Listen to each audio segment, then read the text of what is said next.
আসসালামু আলাইকুম। gamershopbd.com থেকে বলতেছি।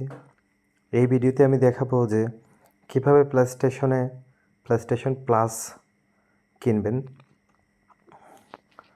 সো প্রথমত আপনি gamershopbd.com-এ যাবেন, তারপর মেনুতে প্লেস্টেশন, তারপর সিলেক্ট করবেন প্লেস্টেশন প্লাস। এখানে আপনার রিজিয়নটা ইম্পর্ট্যান্ট। আপনার প্লেস্টেশনের রিজিয়নটা আগে চেক করে দেখে নেবেন অ্যাকাউন্ট থেকে, যে আমেরিকা হলে আমেরিকার জন্য আমেরিকারটা নিতে হবে, সুইডেনের জন্য সুইডেন আছে, ডেনমার্ক। আমাদের এখানে প্রায় কান্ট্রিরই আপনি পাবেন PlayStation plus membership. So easily purchase করতে পারবেন বাই নাওতে দিয়ে।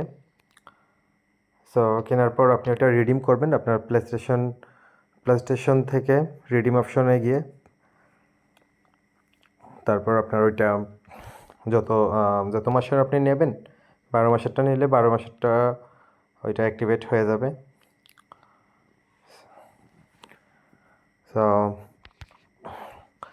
thanks for watching.